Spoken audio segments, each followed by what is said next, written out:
Hi friends, important video ఏంటంటే చాలామంది నాకు కాల్ చేసి అడుగుతున్నారనమాట. ఏమడుగుతున్నారంటే యాక్చువల్గా ఇది మ్యూచువల్ ఫండ్ కొత్తగా అంటే వాళ్ళ పిల్లల పేరు మీద కానీ లేదంటే వాళ్ళ మిసెస్ పేరు మీద కానీ చేస్తాం సార్ అనేసి అడుగుతున్నారు.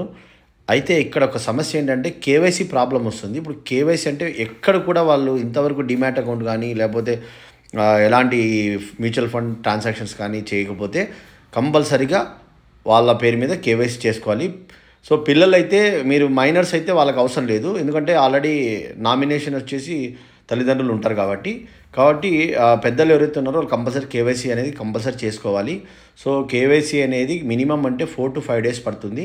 దానికి సంబంధించిన నేను డీటెయిల్స్ అని నేను ఇక్కడ స్క్రీన్ రికార్డర్లో నేను రికార్డ్ చేసి పెట్టాను, అది చదువుకోండి. సో యాక్చువల్గా ఇది కేఆర్ఏ వెరిఫికేషన్ అంటే కేఆర్ఏ ద్వారా జరుగుతుంది. అంటే రిజిస్ట్రేషన్ ఏజెన్సీ అనమాట. ఇది సెబీ అండర్లో ఉంటుంది అనమాట. సో అందరి కస్టమర్స్ యొక్క పర్సనల్ డేటా యొక్క కేవైసీ డీటెయిల్స్ అన్నీ వాళ్ళు అప్రూవల్ చేసి మనకి చేయడం జరుగుతుంది. అప్పుడే మనము మ్యూచువల్ ఫండ్స్లో ఇన్వెస్ట్ చేయడానికి ఆస్కారం ఉంటుంది. కాబట్టి లాస్ట్ రోజు మ్యూచువల్ ఫండ్ సపోజ్ ఈరోజు హెచ్డిఎఫ్సి మ్యానుఫ్యాక్చరింగ్ ఫండే ఉంది, 10వ తారీఖు లాస్ట్. మరి అలా టైంలో సార్ ఎట్లా చేసుకోవాలి అని అంటున్నారు. దయచేసి మీరు ఏదైనా ఫండ్ లాంచ్ అయ్యే రోజే ఒకవేళ అలాంటి సమస్యలు ఏదైనా ఉంటే కేవైసీ లేకపోతే కేవైసీలు చేసుకోండి, అప్లై చేసుకోండి.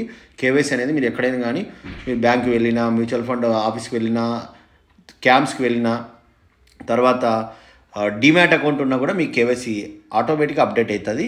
ఇది ఒక్కటి గుర్తుపెట్టుకోండి దయచేసి, ఎందుకంటే దానికి సంబంధించిన డీటెయిల్స్ ఏమేమి కావాలి కూడా నేను ఇచ్చాను.